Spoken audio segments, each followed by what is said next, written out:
Ser de izquierda tiene su innegable atractivo. En los colegios, las universidades, los medios de comunicación, todos los días nos dicen que para ser buenas personas, para tener supuesta empatía y para, por supuesto, estar a la moda, uno tiene que ser un buen izquierdista. Pero yo elijo rechazar categóricamente a la izquierda y en este video te doy mis 5 razones.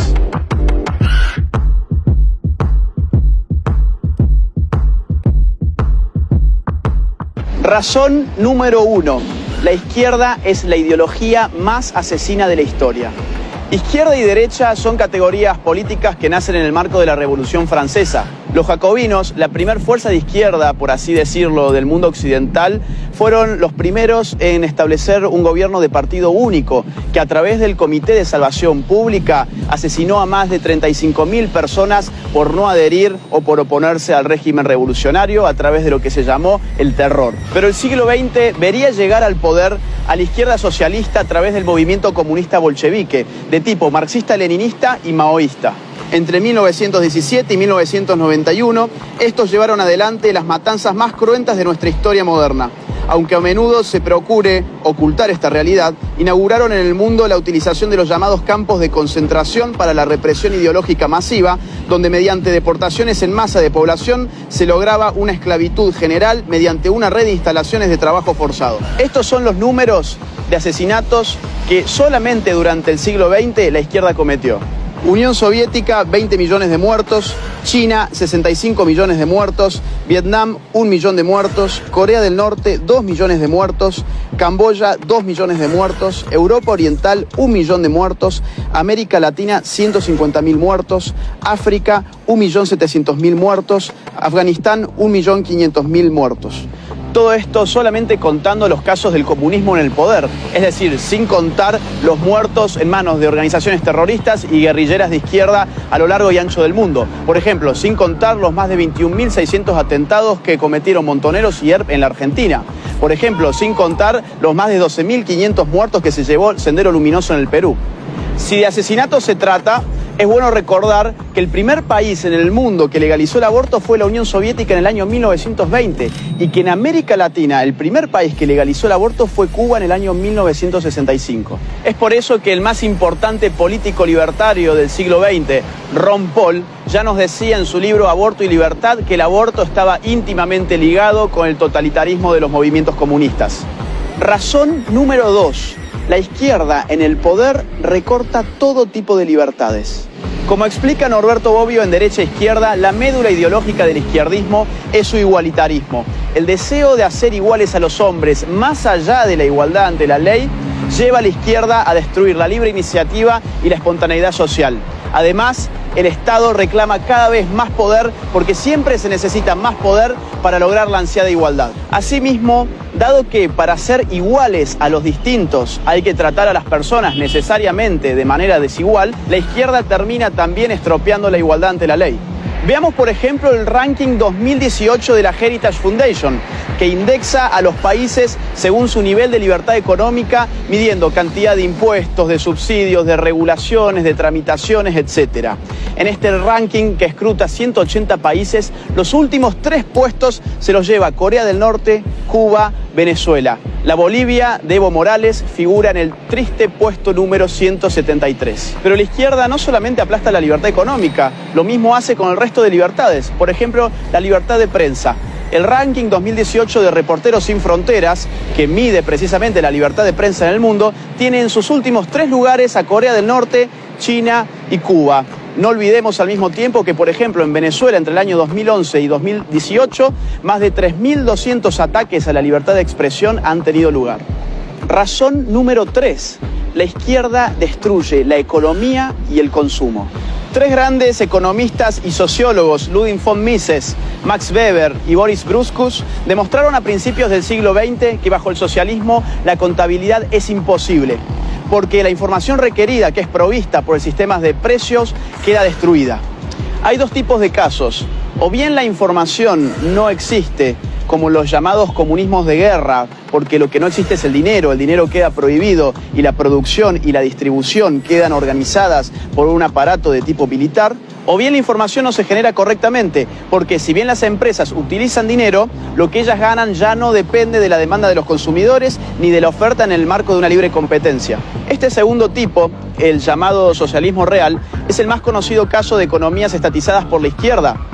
En este caso, las empresas públicas son premiadas monetariamente a partir del cumplimiento de arbitrarias metas de producción establecidas por el propio Estado. Es sabido, por ejemplo, que la Unión Soviética terminó informándose sobre cuánto costaban ciertas cosas a través de catálogos de precios provenientes de los Estados Unidos, ya que el Estado apenas podía lograr regular unos pocos precios que igualmente no reflejaban ni la producción real de los productos ni su necesidad. Esto llevó siempre a estos regímenes a la institución de la cola, para que la gente pudiera conseguir escasos bienes de consumo que finalmente debían ser racionados para que alcanzaran para todos. Así como también se daba el abandono de tiradas enteras de producción sin nunca ser consumidas, o que fuera más fácil para un campesino almacenar tractores rotos que comprar las refacciones. Pero por otra parte, en su ansiedad por igualar, la izquierda termina arrasando con los incentivos económicos que llevan precisamente a los hombres a producir. Esto es muy fácil de entender. Supongamos que Juan gana 10 y Pedro gana 6. Lo que la izquierda dice es, hay que quitarle 2 a Juan para igualarlo respecto de Pedro. El problema es que seguidamente Juan, que ganaba 10, ya no va a tener más incentivos para continuar ganando 10, sino que su productividad va a caer a 8. Y así sucesivamente la torta se va haciendo siempre cada vez más pequeña. Si a la redistribución compulsiva le sumamos un Estado que va avasallando los derechos de propiedad, que afecta a la iniciativa privada, que engrosa cada vez más el sistema público y aumenta sus regulaciones, tal como siempre ocurre en los regímenes de izquierda, lo que veremos afectarse en definitiva y de forma indefectible es la economía. Razón número 4. La izquierda destruye la calidad de vida. Este punto está íntimamente ligado al otro y los datos y los números están a la vista de todos. Por ejemplo, Ucrania. Stalin, entre el año 1932 y 1933, provocó una histórica hambruna en ese país, en la cual murieron de hambre más de 4 millones de personas y para el año 1934 el índice de natalidad había bajado hasta un 40%. Miremos si no el caso chino. Con el régimen totalitario implementado por Mao Zedong, la tasa de pobreza era de un 80%, pero con las reformas de mercado del año 1978 por Deng Xiaoping, ese número empezó a decaer y terminó siendo del 10%. Esto significa que, dejando atrás el socialismo a partir de las reformas de mercado, China logró sacar de la pobreza a más de 500 millones de personas. Veamos también lo que sucedió en Cuba. Finalizando los años 50, antes de la revolución de Fidel Castro, el Atlas Económico Mundial de Ginzburg colocaba a Cuba como el tercer país de mayor ingreso per cápita de Latinoamérica, después de Argentina y Uruguay. Hoy, Cuba ocupa el penúltimo puesto del ranking, con $7.602 del PBI per cápita, mientras que en Chile, por ejemplo, el ingreso es de $27.058 per cápita, y el primero en América Latina en el Índice de Desarrollo Humano de la ONU. Y tenemos el caso venezolano frente a nuestras propias narices. El llamado socialismo del siglo XXI dejó en la pobreza a un 87% de su población. En el año 2017, por ejemplo, el 64.3% de los venezolanos bajó de peso un promedio de 11,4 kilogramos. Y el 76% de la población escolarizada hoy no concurre a clases por no tener alimentos en sus estómagos. La penuria también se puede medir por la emigración. 4 millones de venezolanos han abandonado Venezuela desde la instauración del chavismo. No importa que vivas bajo un océano de petróleo, la izquierda siempre empobrece a la gente. Y finalmente, razón número 5, la izquierda es la religión laica de los resentidos sociales.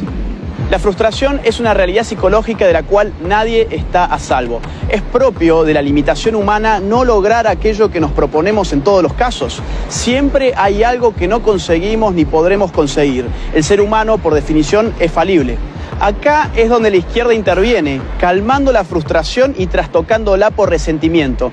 Lo que la izquierda te dice es, vos no tenés ninguna responsabilidad individual sobre tus actos. Vos sos una simple víctima más de un sistema esencialmente injusto que te llevó a fracasar. La izquierda le ofrece al resentido un alivio de tipo psicopolítico, construyéndole un enemigo abstracto en el cual poder depositar todas sus frustraciones. Llámese capitalismo, patriarcado, heteronormatividad, imperialismo, colonialismo o como ustedes quieran. Pero de la frustración por conseguir el mayor éxito no viene necesariamente el resentimiento. Puede venir el denodado esfuerzo hacia la autosuperación en la medida en que la persona identifique en su fracaso aquella cuota de responsabilidad individual que le compete y se proponga remediarla. Y decimos cuota porque la responsabilidad individual es siempre eso, una parte del fenómeno. El resentimiento proviene de la frustración cuando no se tiene la voluntad de hacer un análisis equilibrado entre el propio fracaso y las posibilidades de prosperar. De esta forma, para proteger lo que queda de autoestima, se eliminan las responsabilidades individuales y se buscan solo los agentes externos como causa de los propios problemas, usando a determinadas estructuras sociales como chivo expiatorio. Estas son tan solo 5 razones de las tantas que podría darte. Si vos tampoco te considerás de izquierda, te invito a que levantes tu voz, a que no tengas miedo. Este es el momento de hablar contra ideologías perniciosas que se nos venden como modas y que no son otra cosa que una pieza más del establishment.